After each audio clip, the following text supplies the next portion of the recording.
Alkitab juga tidak pernah mengajarkan umat Kristen untuk merayakan Natal. Yesus Kristus dan para rasulnya juga tidak pernah menyuruh merayakan Natal.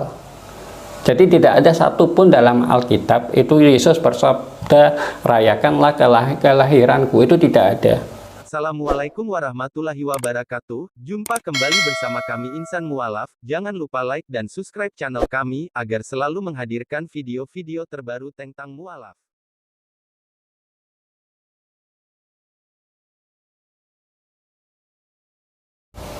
Assalamualaikum warahmatullahi wabarakatuh. Saudaraku yang dirahmatin oleh Allah, alhamdulillah kita bertemu lagi dalam kesempatan kali ini, di mana kita mengkaji tentang kebenaran dari firman Allah, khususnya dalam Taurat, Injil, dan Al-Quran. Dalam kesempatan ini izinkan saya untuk menyampaikan tentang suatu fenomena gereja-gereja yang tidak merayakan Natal. Setiap menjelang tanggal 25 Desember, umat Islam seringkali berdebat, apakah boleh mengucapkan selamat Natal kepada orang-orang Kristen. Ada yang mengatakan boleh karena hanya untuk sekedar menghormati orang-orang Kristen. Ada pula yang mengatakan bahwa tidak boleh karena ini berkaitan dengan akidah. Di sini saya ingin mencari sudut pandang yang baru, di mana saya ingin mengungkapkan bahwa sesungguhnya di antara gereja-gereja juga terjadi kontradiksi atau perdebatan tentang hari Natal. Ada beberapa gereja yang tidak merayakan Natal. Gereja-gereja tersebut umumnya denominasi atau aliran gereja dalam rumpun Kristen Protestan. Mereka seringkali dianggap sebagai gereja sesat atau bidat Kristen oleh gereja-gereja yang merayakan Natal. Mereka tidak merayakan Natal dengan alasan doktrin atau pemahaman terhadap ajaran Alkitab. Alkitab sendiri pada dasarnya tidak memberikan informasi yang jelas tentang tanggal kelahiran Yesus. Seperti kita ketahui, dalam Alkitab itu ada sesuatu kisah perjalanan Yesus yang hilang. Dalam Alkitab hanya dikisahkan ketika Yesus lahir. Kemudian ketika Yesus masih anak-anak sampai remaja, bahkan ketika dia hingga dewasa, itu tidak tercatat dalam Alkitab, sehingga ada sejarah Yesus yang hilang. Bahkan Anisoros, seorang Arab Palestina, dia mengatakan dalam bukunya Kebenaran yang Diungkapkan, dia mengatakan bahwa ada sebuah kisah ajaib tentang Yesus Kristus yang tidak dikisahkan dalam Alkitab, tapi justru dikisahkan dalam Al-Quran, dalam tradisi Islam, yaitu ketika Yesus atau Isa Al-Masih berbicara pada saat bayi.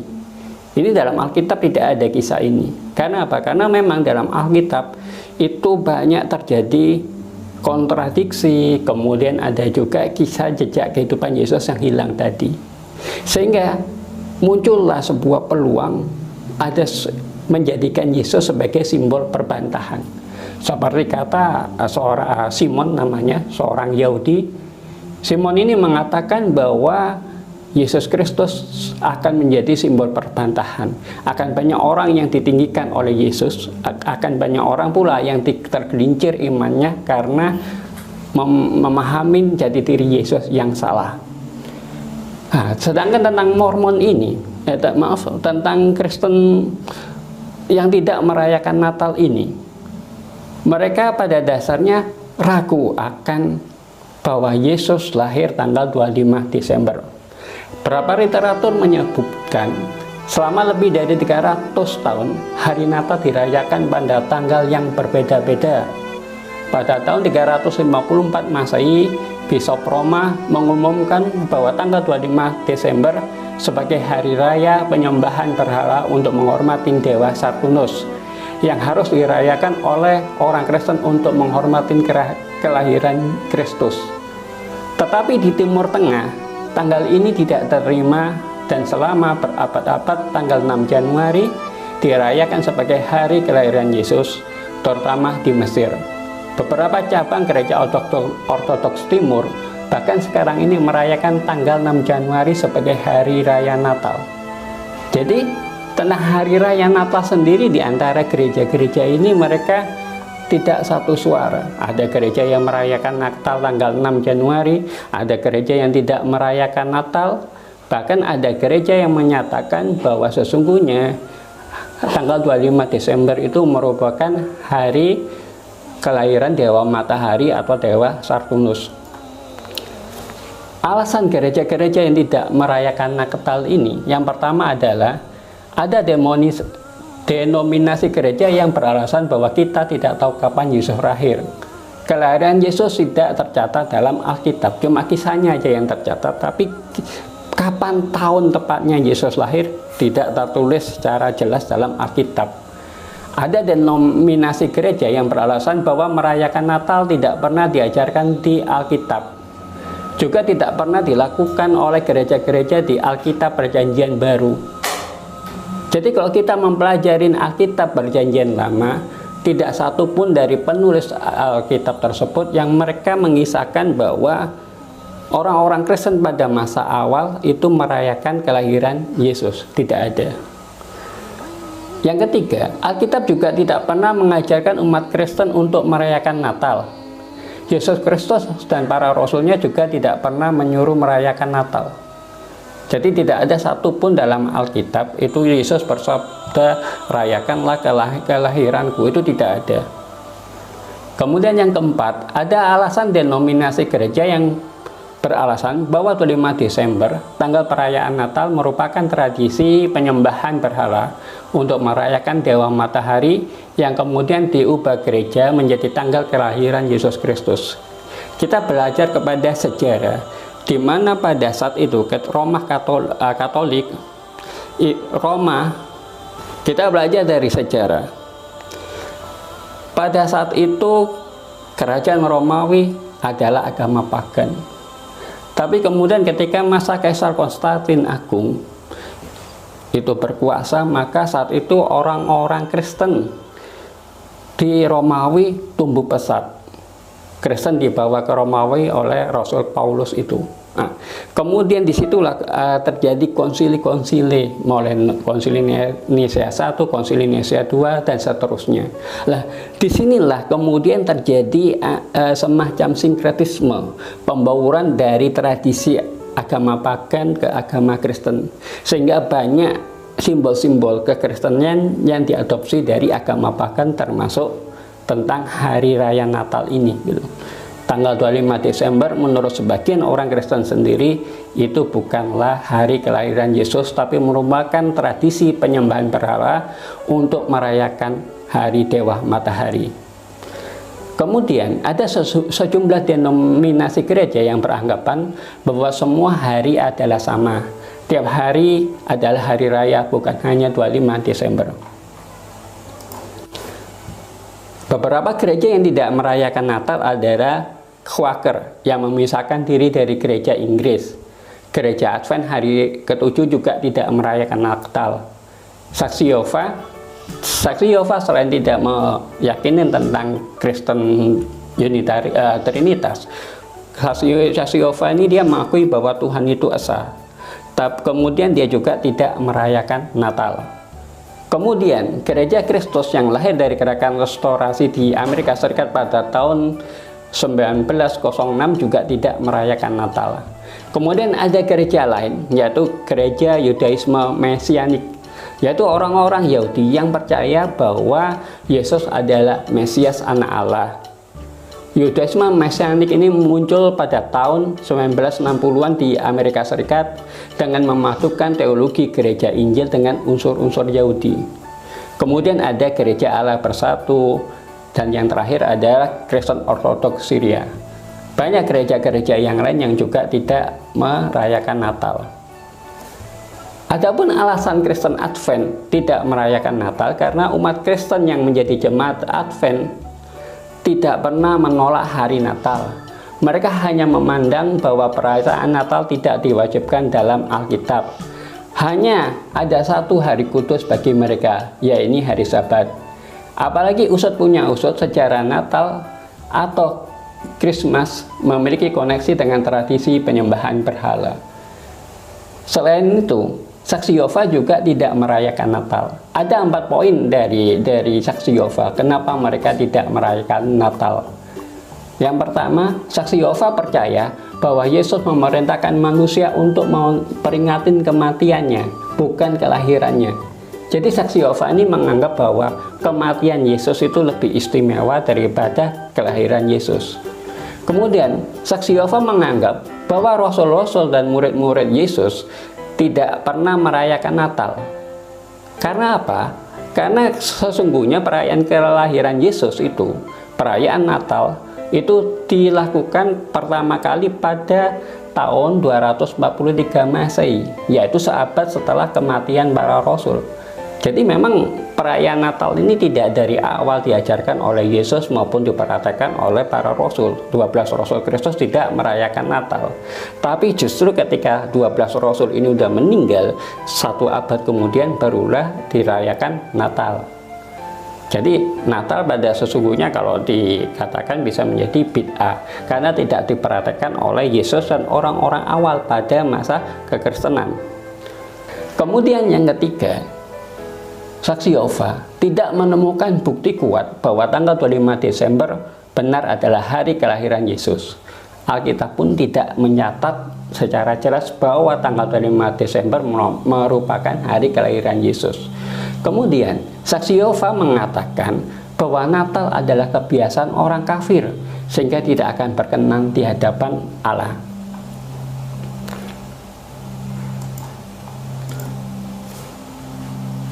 Yang menarik di sini adalah penjelasan dari Direktur Pemuda Gereja Masehi Advent Hari ke-7 seluruh dunia, yaitu Pendeta Hizkia Isra Misa.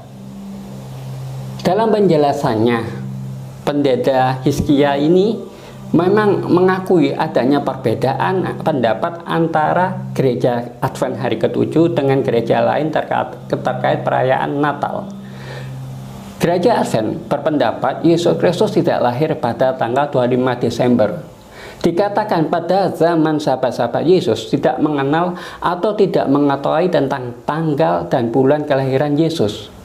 Semua sahabat Yesus, tidak satu pun yang menuliskan tentang tanggal 25 Desember adalah kelahiran Yesus. Jadi dari keempat gospel, dari Markus, Matius, Lukas, Yohanes, bahkan kisah para rasul dan kitab-kitab yang ditulis oleh Rasul Paulus dan seterusnya, itu tidak pernah menyebutkan secara jelas bahwa tanggal 25 Desember merupakan hari kelahiran Yesus. Di dalam Bible juga tidak ada satu ayat pun yang menyatakan bahwa orang Kristen harus merayakan Natal pada tanggal 25 Desember sebagai kebaktian untuk merayakan kelahiran Yesus. Jadi, tanggal 25 Desember yang hari ini dirayakan oleh sebagian besar umat Kristen sebagai hari kelahiran Yesus, itu sebenarnya hanyalah sesuatu yang mereka-reka, tidak tertulis pasti dan tidak berdasarkan Alkitab dan tidak diperhatikan oleh orang-orang awal dalam kekristenan, termasuk oleh Yesus sendiri. Kemudian di sini Pendeta Hizkia juga mengungkapkan ada beberapa rujukan dalam Alkitab yang justru menjadikan dasar kenapa gereja Advent tidak merayakan Natal. Yang pertama adalah kitab Lukas pasal 1 ayat 26 dan 27. Dalam bulan yang ke-6, Allah menyuruh malaikat Gabriel pergi ke sebuah kota di Galilea bernama Nazaret kepada seorang perawan yang bertunangan dengan seorang bernama Yusuf dari keluarga Daud. Nama perawan itu Maria. Dalam sistem penanggalan saat itu sudah sama seperti sistem penanggalan kalender sekarang ini. Maka sistem penanggalan internasional sekarang disebut sebagai penanggalan Masehi. Bulan yang ke-6 berarti bulan Juni. Peristiwa kun fayakun terjadi pada bulan berikutnya, yaitu bulan Juli. Dan pada bulan Agustus janin Yesus berusia 1 bulan. Jadi 25 Desember Janin yang ada di rahim Maria baru berusia 4 bulan, kata pendeta Hizkia.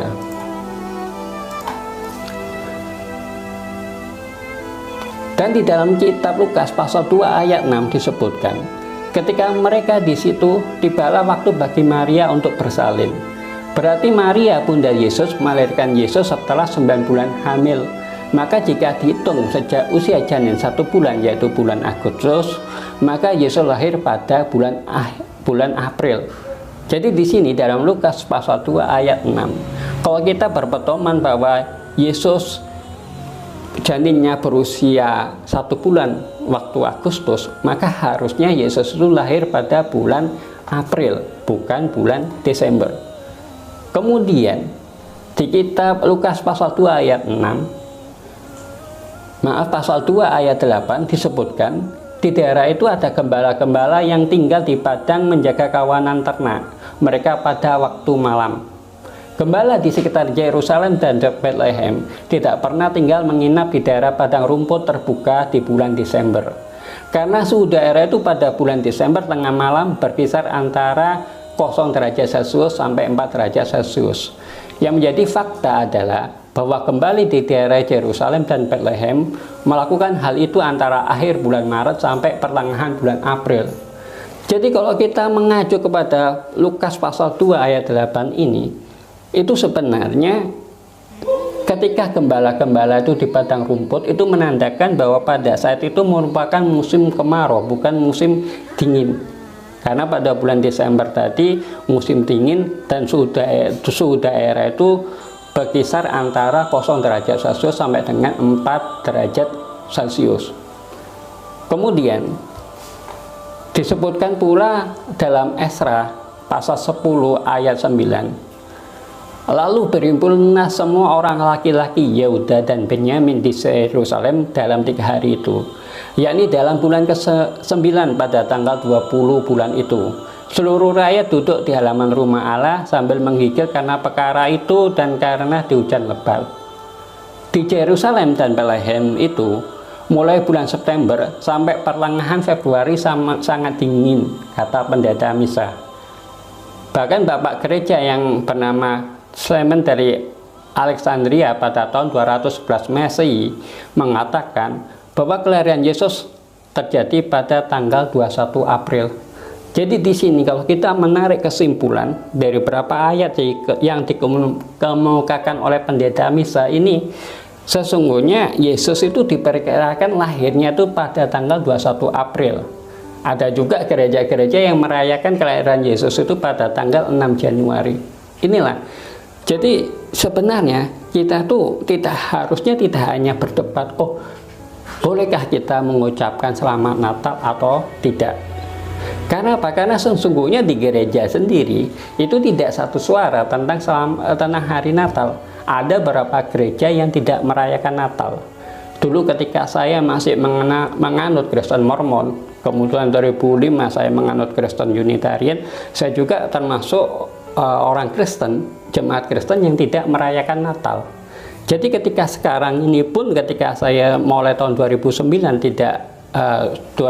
saya memeluk Islam, saya pun tidak merayakan Natal. Saya tidak pernah mengucapkan Natal kepada orang-orang Kristen. Padahal keluarga istri saya mayoritas Kristen.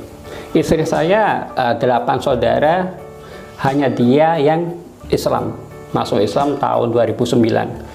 Nah, seluruh keluarga yang lain itu adalah orang-orang Kristen. Dan biasa di keluarga kami ketika Natal, Tahun Baru mereka mengadakan acara keluarga. Tapi dalam acara keluarga ini dilakukan setelah misa Natal di gereja. Jadi sepulang dari gereja mereka biasanya ngumpul di rumah kakak, atau kalau kami pulang kampung di rumah orang tua istri saya, mereka kumpul di sana. Dan yang untuk acara keluarga semacam doa bersama keluarga saja.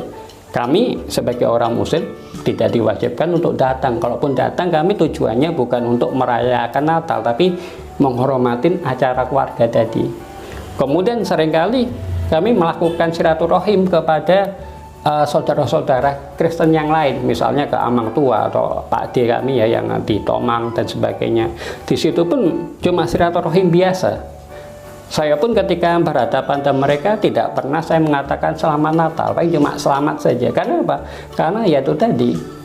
Dan karena saya sendiri ketika dulu Kristen, saya tidak merayakan Natal. Maka sekarang saya merasa bahwa saya tidak perlu mengucapkan selamat Natal. Apakah bermasalah? Tidak. Alhamdulillah sekarang walaupun saya dan istri merupakan minoritas dalam keluarga besar istri yang Kristen, itu hubungan kami dengan saudara-saudara yang lain itu baik. Jadi di sini sebenarnya tidak masalah kok. Kebanyakan orang Kristen yang lain pun sebenarnya tidak mempermasalahkan apakah kita mau mengucapkan Natal kepada mereka atau tidak. Jadi ya kita janganlah berdebat yang tidak penting, tapi bagaimana kita menjaga akidah kita dan toleransi kita dalam beragama, tapi tetap bagaimana kita supaya tidak tergelincir dari jebakan-jebakan setan ini ya. Jangan sampai kita sedikit demi sedikit, sejengkal demi sejengkal tanpa sadar mengikuti budaya-budaya orang kafir, budaya-budaya orang yang dimurkai oleh Allah, dan budaya-budaya orang yang tersesat. Jadi lebih baik kita tuh jangan mengucapkan selamat Natal. Kita tetap saling menghormatin, tapi bukan berarti kemudian kita melakukan toleransi yang kebablasan. Seperti suatu contoh, waktu penyaliban Yesus ada film yang dia mengisahkan ada seorang muslim yang berperan sebagai Yesus yang disalib. Itu kan sesuatu yang salah kaprah. Jadi kalau menurut saya, daripada kita berdebat boleh atau tidaknya mengucapkan selamat Natal, lebih baik kita mengetahui dan kita pun menyebarluaskan bahwa sesungguhnya ada gereja-gereja yang tidak merayakan Natal. Bahkan gereja-gereja itu ragu kalau Yesus lahir pada tanggal 25 Desember. Seperti itu. Mereka meyakini bahwa tanggal 25 Desember bukanlah hari kelahiran Yesus, tapi hari untuk merayakan kelahiran Dewa Matahari. Sekian dari saya. Jika ada salah kata, mohon dimaafkan karena itu merupakan kekhilafan saya. Jika ada kebenarannya, itu semata-mata dari Allah. Wassalamualaikum warahmatullahi wabarakatuh.